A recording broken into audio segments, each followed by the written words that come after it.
Good evening, I'm Ian Hanomansing. Tonight, reaction from friends and colleagues after a deadly film set shooting.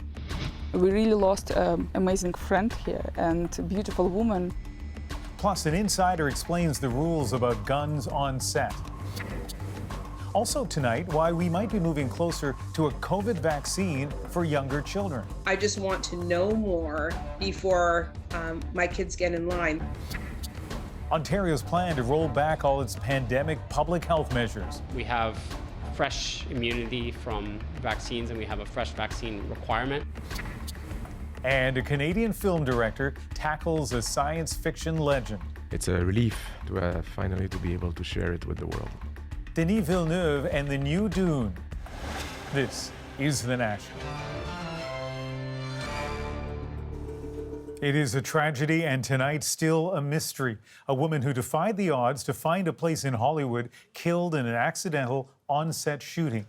The gun was fired by Alec Baldwin on the set of the Western film Rust. Cinematographer Halyna Hutchins is dead. The investigation ongoing, but one new detail from police tonight: the gun was handed to Baldwin by a crew member who thought it was empty and said that out loud. Chris Reyes has the details. Those muffled sounds of emergency crews responding to shots fired, the first public signs of a tragedy on this New Mexico movie set. Friday morning, police said that 2 people were shot accidentally by actor Alec Baldwin, the film's star and producer. 51-year-old Joe Souza, the director, was injured. 42-year-old Halyna Hutchins, the cinematographer, died in hospital. We really lost an amazing friend here and a beautiful woman, talented woman, and we all know how difficult it is to become a cinematographer in Hollywood, you know, and she actually did it. So that profession was a dream come true for her. Baldwin was seen in tears outside the Santa Fe Sheriff's office. He later tweeted, "There are no words to convey my shock and sadness regarding the tragic accident that took the life of Halyna Hutchins." The actor also said he's offering support to Hutchins' family, including her husband and young son. Police said some kind of projectile hit Hutchins when Baldwin discharged a prop weapon. The movie Rust is an American Western. We work with actual real firearms. A lot of people are under the impression that these are movie guns or that they are somehow a film gun or a film weapon.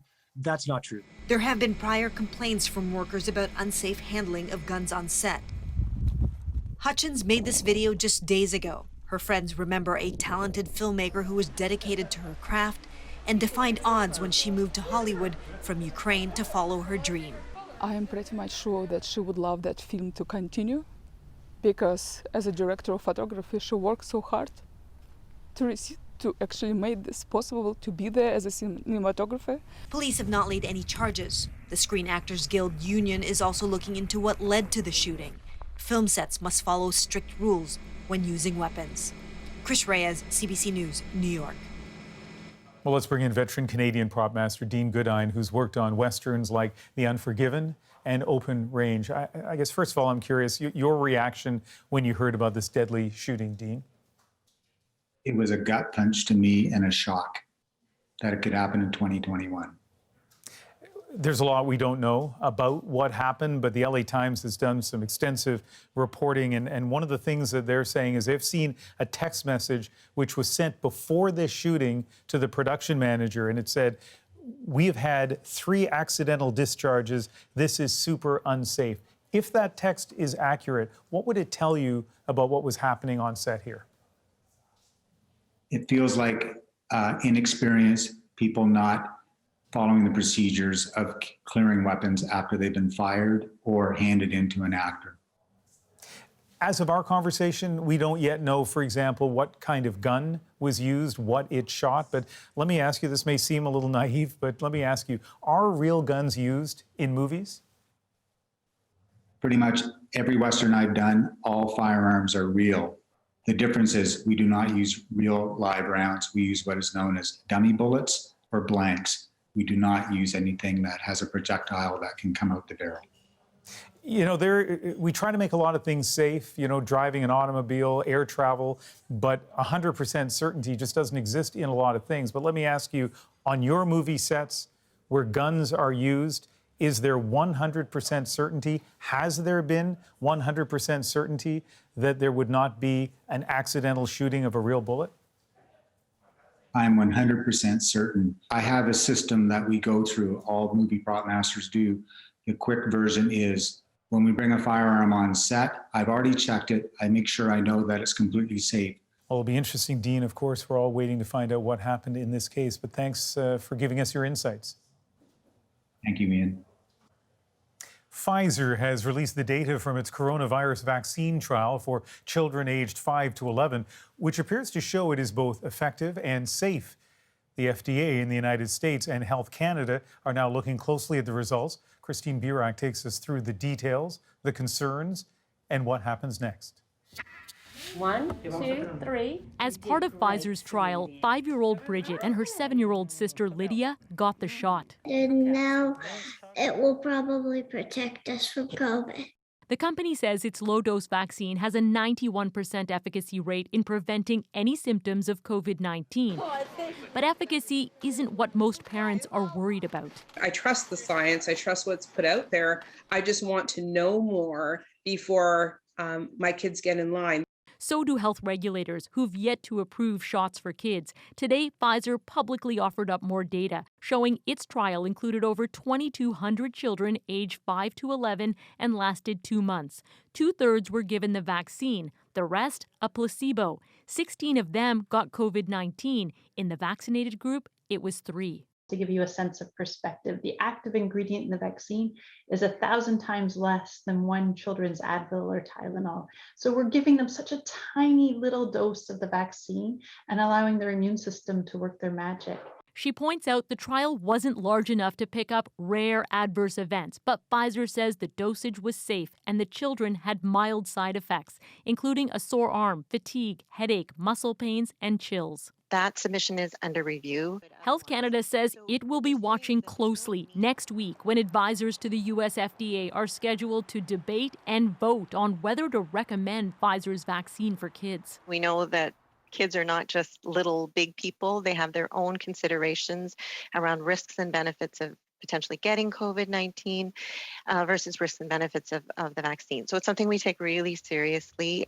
If Pfizer's low-dose vaccine is approved, doctors we spoke with said they'll vaccinate their kids, preferably before the end of the year. But many parents tell us they'll need to clearly understand the risks and the benefits first. Christine Birak, CBC News, Toronto. The National Advisory Committee on Immunization, or NACI, now says the Canadians who got a severe allergic reaction from their first doses can get a second dose. That's good news in so many ways. Just taking a bit more care, this population can be safely vaccinated.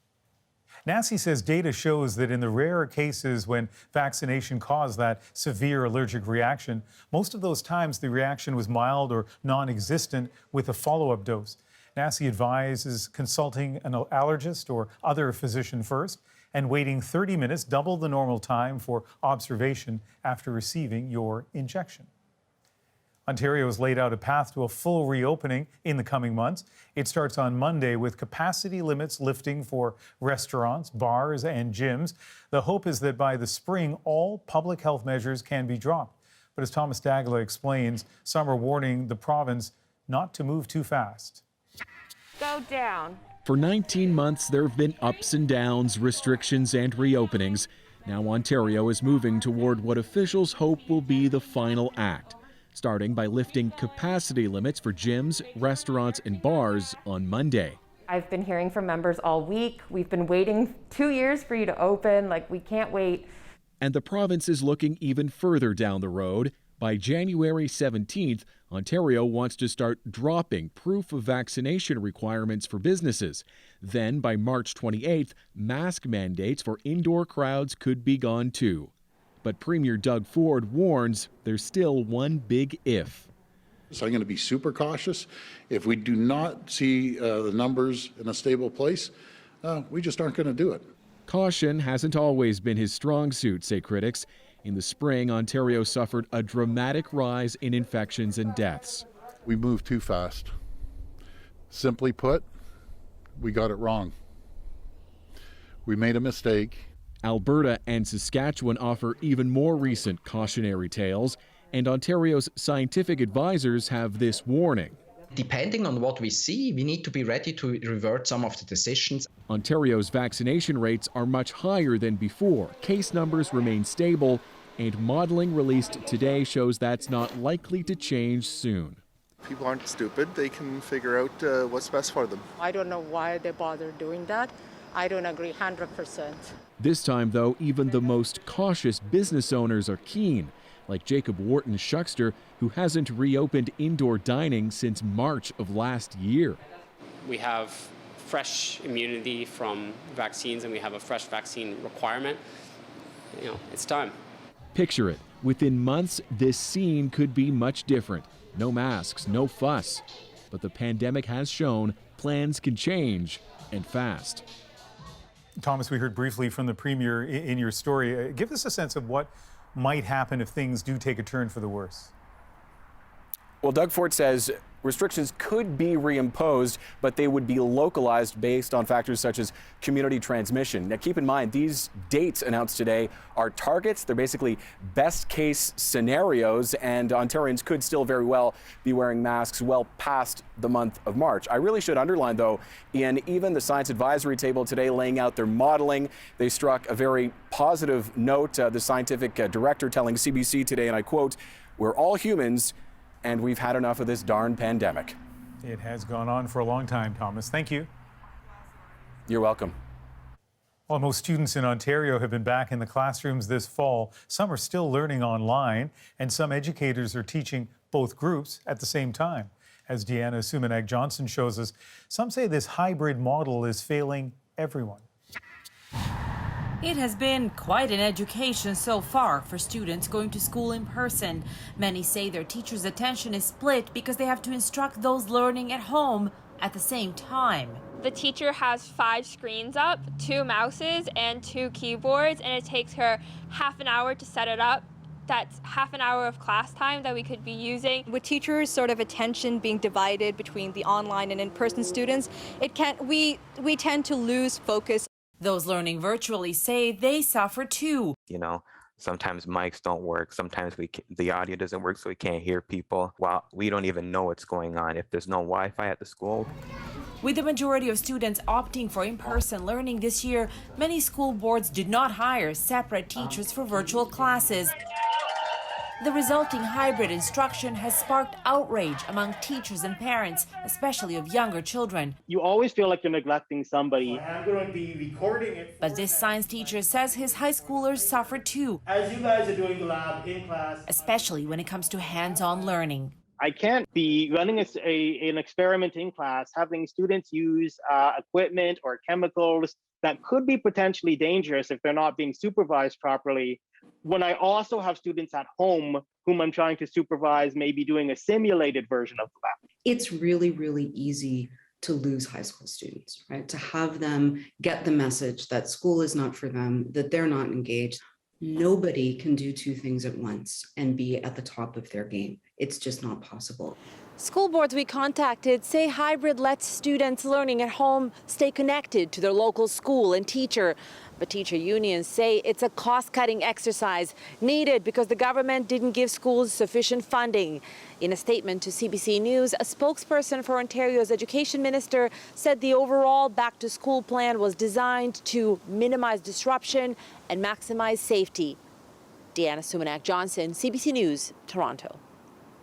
For workplaces with mandates, failing to get vaccinated can lead to losing your job.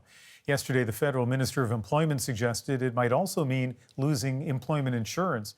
That led to both support today, but also pushback. Travis Danraj explains. Employment lawyer Paul Champ says it's been pretty busy at his Ottawa office. We're getting multiple calls a day on this. Calls from workers concerned about getting fired for not being vaccinated and how that could affect them qualifying for EI. Both in contract employment law and under the Employment Insurance Act, an employee who's let go is entitled to, either severance and EI benefits when they're not guilty of misconduct.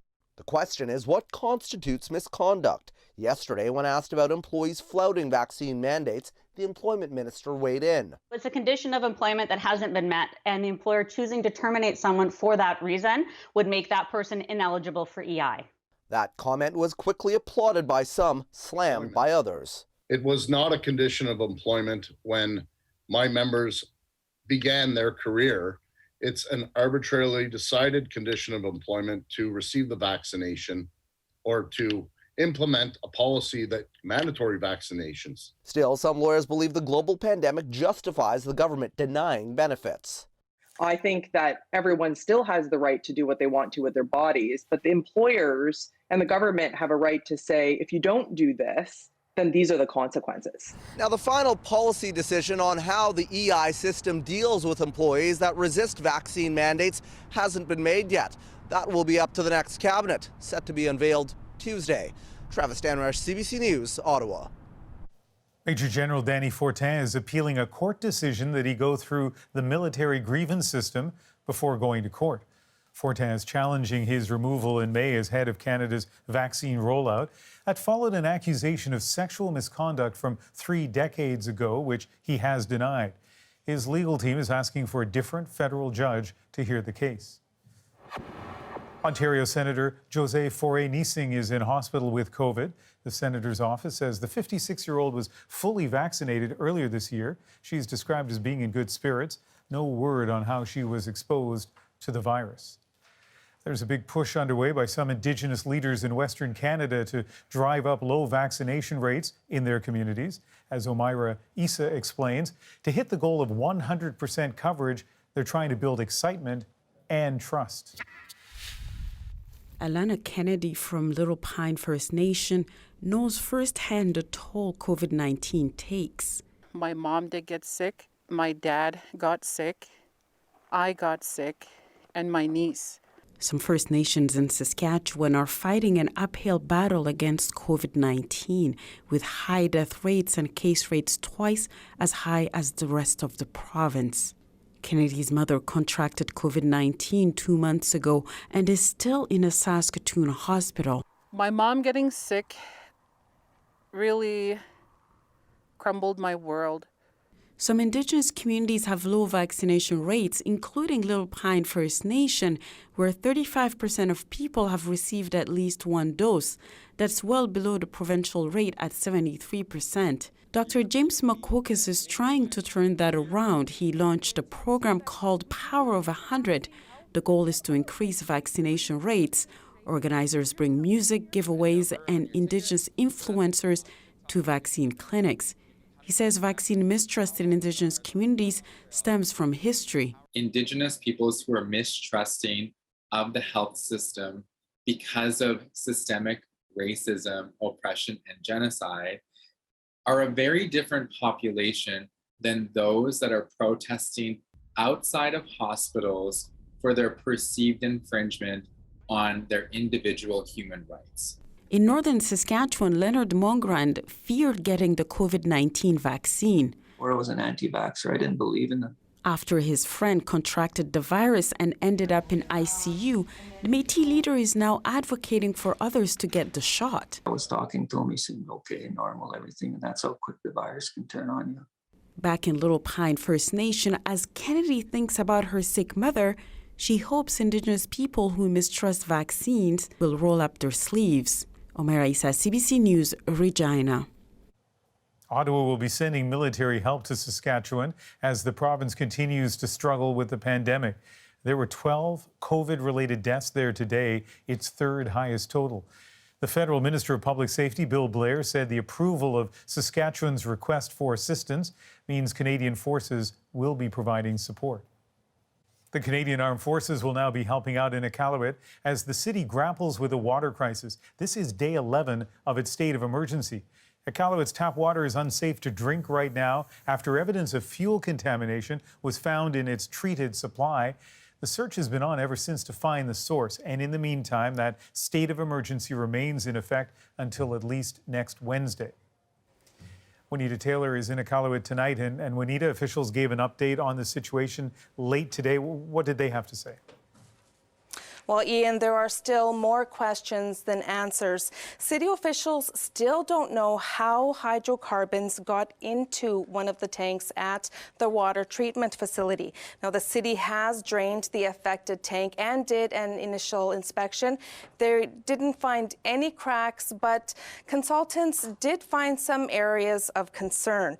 Here is the City of Iqaluit's Chief Administrative Officer. As mentioned earlier, we do suspect that contamination from the soil or groundwater outside the plant has seeped into the water treatment plant into the affected tank.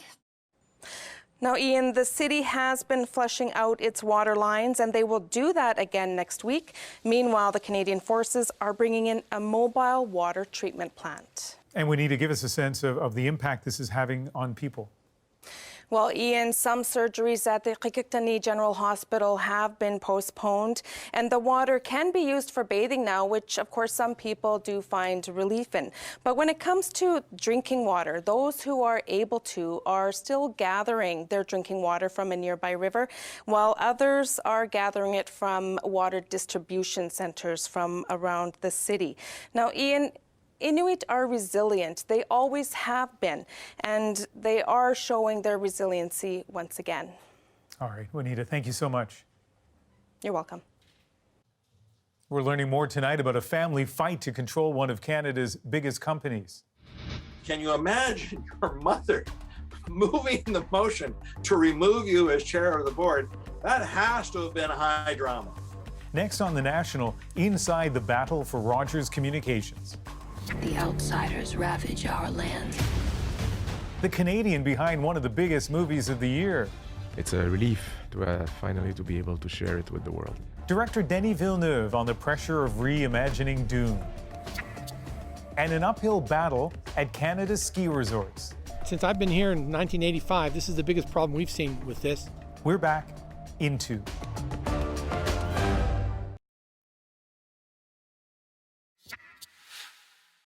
An internal dispute at Rogers Communications has thrown the telecom giant into turmoil. Your cable and internet won't be affected, but there are questions about whether a multi-billion-dollar merger could be. Jacqueline Hansen explains. There's no Canadian media family with a higher profile. The Rogers name is plastered across the country. The now late founder of the telecom company, Ted Rogers, was at one time even memorialized as a statue. But the remaining family members are now in the spotlight because of a bitter boardroom battle, just as Rogers tries to finalize one of the industry's biggest mergers in Canadian history. And what happens when a founder passes is, you get higher chaos and higher rivalry. The Rogers family tree looks like this. Ted Rogers, who died in 2008, had a wife, Loretta. She and 3 of their children, Melinda, Martha, and Edward, all sit on the board of the company. Until yesterday, Edward was the chair. The drama at the telecommunications giant may have started with a butt dial. That's how current CEO Joe Natale reportedly learned that Edward wanted to replace him. If they felt as a board that it was in the best interest of Rogers that the CEO be fired, then that was their responsibility to do that. Where Mr. Rogers failed was in determining that the majority of the board was not with him. The board, including Edward's family, opposed the plan, and then yesterday voted Edward out as chair. According to the Toronto Star, his mother led that vote. Can you imagine your mother moving the motion to remove you as chair of the board? That has to have been high drama. But Edward's not done. He's trying to get his grip on power back by attempting to remove 5 board members. And the highly unusual public spat has even higher stakes. Rogers is in the middle of finalizing a $26 billion deal to take over Shaw. I've never heard of the Shaw family having this type of public dispute. I cannot think of a worse possible time to be going through some family turmoil. Whether the theatrics actually threaten the deal is something Rogers investors and customers alike will be watching for. Jacqueline Hansen, CBC News, Toronto. This is expected to be a big weekend in theaters with the opening of one of the most anticipated movies of the year. They're picking my family off one by one. As Dune hits the big screen, its Canadian director sits down with the host of Q, Tom Power. What do you think young Denis Villeneuve in the video store would think of this film? Honestly, I will say, you will say not bad, because there's moments... Denis Villeneuve on the pressure he felt as a lifelong fan of the book. That's next.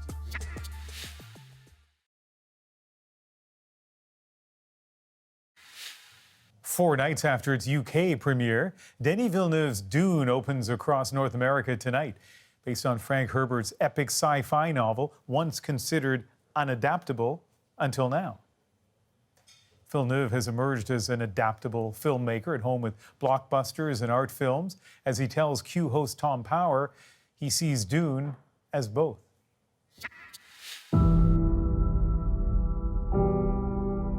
He is arguably the biggest director in Hollywood right now. Cut. Denis Villeneuve, Just looking at it. the man behind an impressive list of 5 Oscar-nominated films in just 7 years. Ranging from his breakout hit, Incendies, to the cramped shootouts of Sicario, to the vast futuristic vistas of Blade Runner 2049 and Arrival. Both films cementing Villeneuve's place among the best science fiction filmmakers of all time. Now that's a proper introduction. Okay. With those recent sci-fi blockbusters, Denis Villeneuve is fulfilling a dream that started as a teenager in Quebec when he first picked up Frank Herbert's novel Dune. Dreams make good stories, but everything important happens when we're awake. And now Villeneuve is bringing it to the big screen. It's time. So, congratulations on the film. You must be delighted. It's a relief to finally to be able to share it with the world, yes. So you were 13 or 14 years old or something like that when you first came across the book.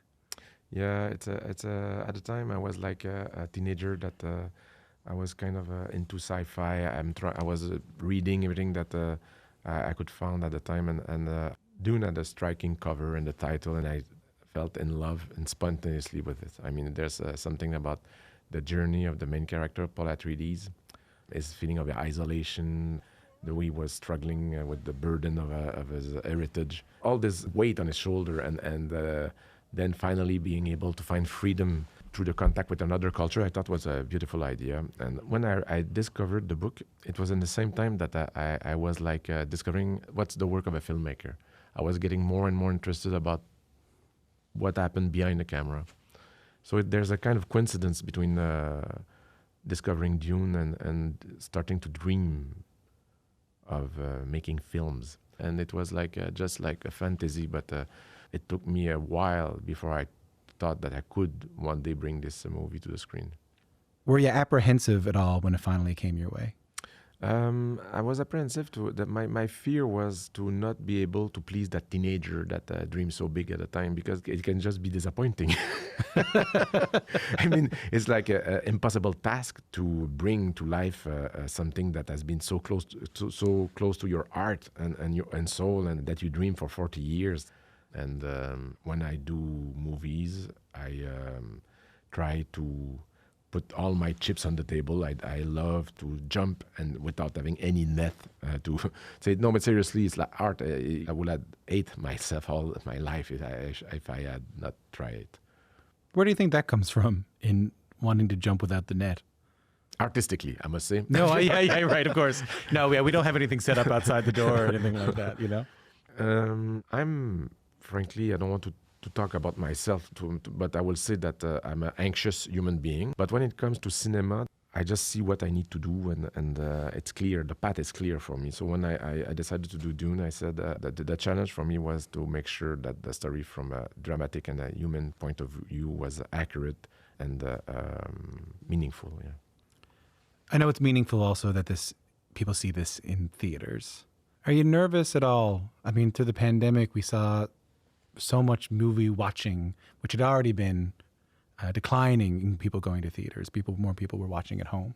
Are you ever worried about it? I'm worried. I mean, and the fact that the pandemic happened and a very bad timing for cinema where we were like, but I'm optimistic too. I think that as human beings, we need to share experience with others. I mean, when we go to a rock concert, we don't want to be alone in the room. I mean, it's the same with cinema. You cannot go through this experience at home. It's something that can be only reproduced in theaters, and I think that the big screen will prevail, and it's part of the language of cinema. Do you still feel like a Quebec filmmaker? Is that still in these films you're making now? I think so. Yeah? Frankly, my influence are still very French Canadian, very from Quebec. So I'm like, there's something about that I still feel it's in my DNA.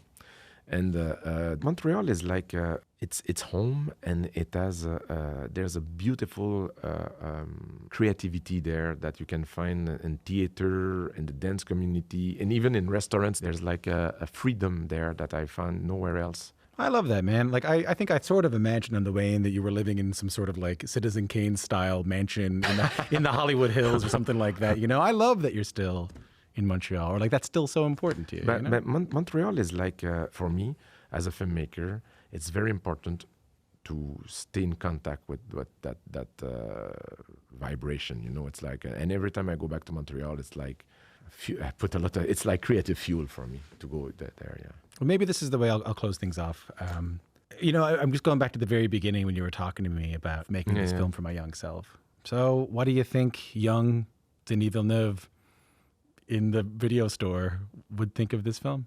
Honestly, I will say, he will say not bad, because there's moments in the movie that are very close to that spirit. And every time, frankly, it brings tears in my eyes, because it's the first time that this part of myself was able to express itself. And it's like a freedom to finally be honest that I deeply love. And if you were saying me, someone was coming inside the studio saying, okay, that's enough, no more movies for you, you did it, and cinema is over, my first feeling would be gratitude. Because I will say that was a ride. I feel so blessed that I had the chance to, at least one time in my life, went into that zone and yeah. I love that. Yeah. I can't wait to see it. I'm looking forward to having you back when it happens, and always nice to talk to you. Thanks for coming in. Thank you very much. Thank you. He does nice interviews. Some sad news now. American comedic actor Peter Scolari has died of cancer. Thing that's essential is having a friend like you. Remember this show? Scolari starring alongside Tom Hanks in the early 80s. A few years later, he got 3 Emmy nominations for Newhart. 5 years ago, he won an Emmy for his role in the comedy Girls. Peter Scolari was 66.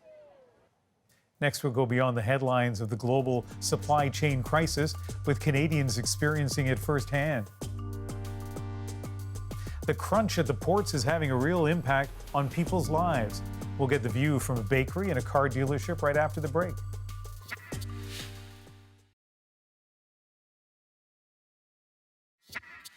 Disruptions like this have become a pandemic reality. Congested ports and shipping containers with nowhere to go. You can see we have more than 100 containers sitting in my yard. Add to that a growing shortage of truck drivers and an uptick in demand for goods. And the supply chain, well, it is struggling to keep up. So tonight we wanted to go beyond the headlines with 2 people experiencing their own delays at their end of the supply chain. Marcello Mastroianni is the sales manager at a Toyota dealership in Maple, Ontario. These days, his lot looks like this. This entire row is usually filled with cars. As you can see, it's kind of scarce right now. And Lisa Robitaille runs Bread by Elise with her daughter from her home kitchen. She spent months waiting for a new oven after the old one broke down. And here are Lisa and Marcello. Thanks to both of you for joining us. Hi, Ian. Thanks for having me. Lisa, walk us through what happened when you needed to buy a new oven for your business at the beginning of this year.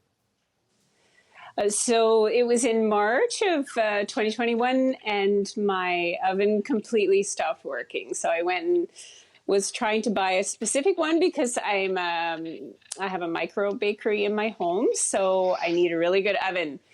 The one that I had, nobody would take my order. It's not available. So I found one store that would take my order, and they said it would be in June.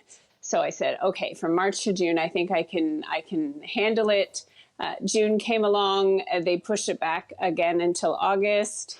And then when August came along, it was the middle of December. So I said, you're going to have to give me something else. So that's really, I've been waiting 7 months. So I don't know much about ovens. I certainly don't know about running a micro bakery. So what did you end up doing when you couldn't get the oven of your dreams? Oh, so, well, Marketplace became my best friend, and I found these really awesome Wolfgang Puck little mini ovens. They're pressure ovens, so I do sourdough, and you need steam, and these things are beautiful. They just hold the steam, and yeah, that's what I've been doing for 7 months. Yeah. Marcello, I've heard a lot of stuff about the car business. You see it every day at your dealership. Tell us how things are right now compared to normal times. Yeah, so Ian, things are interesting to say the least. We typically have anywhere from, just over around 150 vehicles on our dealership lot at Maple Toyota, where I'm at. And unfortunately, right now, we probably have anywhere between 10 and 15 on a good week available to us to be able to sell and deliver. Most of what we're selling and delivering now they're factory orders. So we're selling factory orders at this point. When did you get the first indication, Marcello, that there was going to be a supply problem? So we did get notification from Toyota probably, I would say, July of 2021. And prior to that, we all kind of heard about this already happening in the US. We didn't think it would trickle to Canada. So, after we got notification, we didn't really see any delays for about 30 days. So we figured, we're in the clear. And then probably around August is when we noticed, there's vehicles in our system with build dates that haven't gotten built yet. So probably right around August is when it really hit home. Lisa, you run, as we pointed out, a small business. You've been hoping to scale things up. So you don't have the oven you were hoping to have. What kind of financial and for that matter, emotional toll has this supply chain delay caused? Yeah, so financially, it's been a big burden. I was starting a new business, Bread by Elise, and, people wanted the sourdough, but I couldn't really produce a lot. So on top of starting a new business, it's always really a struggle at the beginning, but this really took its toll. It was really quite discouraging, to say the least, yeah. And Marcello, I can't imagine what it's like for a car salesman not to have cars to sell. Like normally you walk on that lot, there are lots of choices. If you order, it doesn't take long. So, I mean, how are you doing and how do you explain all of this to your customers? So it's interesting. So luckily we do have some vehicles on our lot that are available to show a customer. They're for the most part all sold. So we are at least able to show the vehicle to the customer before they get delivered and sell off of that. In relation to dealing with the customers, we're very upfront, we're very honest right away from the get-go. For the most part, almost 95% of the customers that walk in kind of already have an idea of what's going on. And we just tell them as it is right from the beginning. We're gonna provide you with a factory order. It may take months to arrive, and we'll revisit everything once the actual vehicle arrives. But yeah, it's been interesting.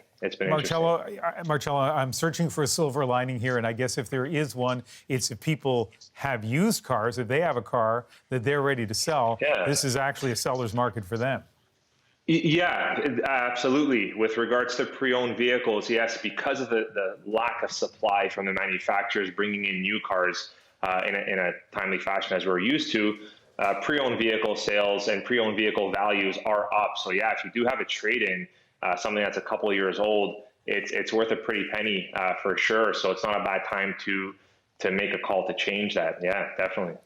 And Lisa, we have less than a minute, but you hope to have that new oven, in June and then August, and then finally realized you had to go in a different direction.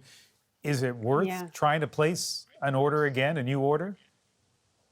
Well, I have a new Frigidaire professional oven. I'm just trying to figure it out. It's not really working like I would hope.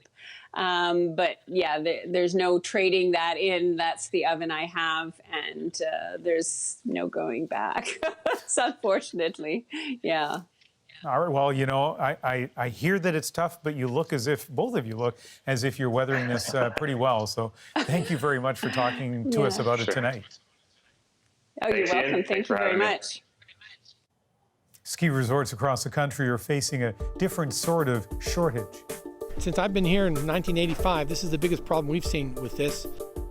Why they're having a hard time finding workers and what it could mean for the season. Next.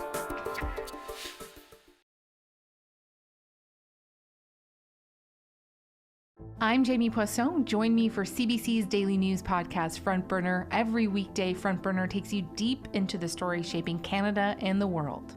Subscribe wherever you get your podcasts. Ski resorts have been hoping this winter could help them bounce back, anticipating that both domestic and international skiers and snowboarders would be itching to hit the slopes again. But they're facing a major staffing shortage. CBC's Brady Strachan explains. Slipping that, okay.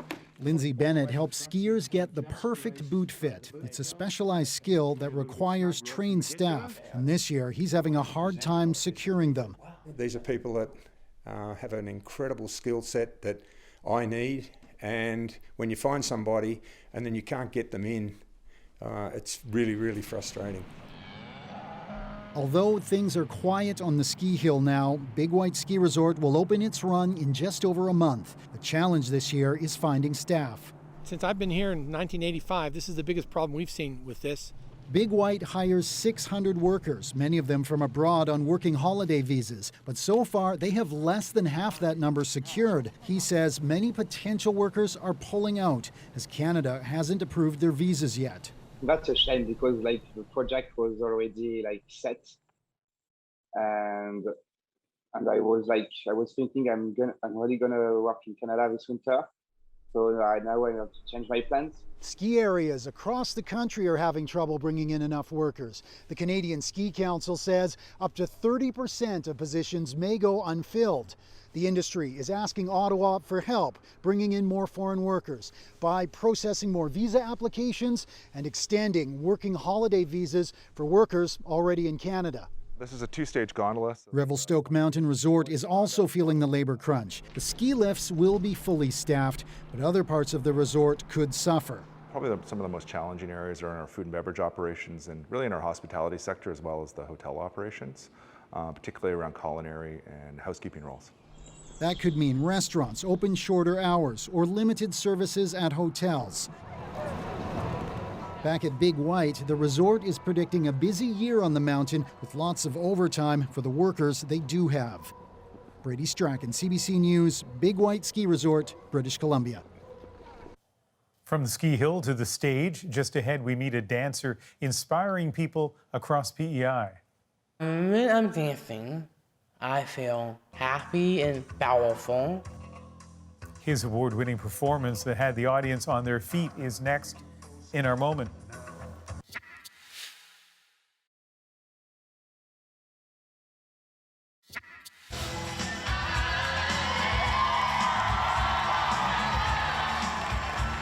Just a taste there what delighted the audience and the judges at a recent fundraiser for Hospice PEI.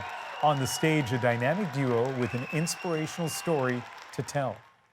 Cameron Gordon is now the youngest dancer and the first with Down syndrome to participate in the event. His passion for dance and his moving performance are our moment tonight. We just got a call from Hospice PEI. They gave us a call and asked if he would be a celebrity dancer this year, and he said yes immediately.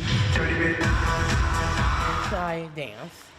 I imagine my granddad is here watching me dancing. When I'm dancing, I feel happy and powerful. Cameron continues to blow me away just with his dedication and empathy as a person. He's so lovely to be around, and he's such a treat to have in class because he works harder than anyone.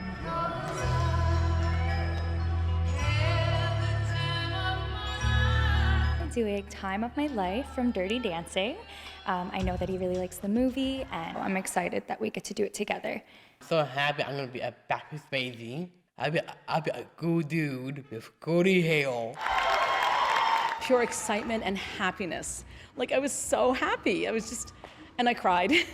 We did it. We did it. I really envy people who have the grace and the dedication and the confidence to dance as they both clearly do, and I clearly don't. I was at a wedding last week. I really hope that nobody videoed the dancing that happened there. It's terrible. Anyway, not about me, about them.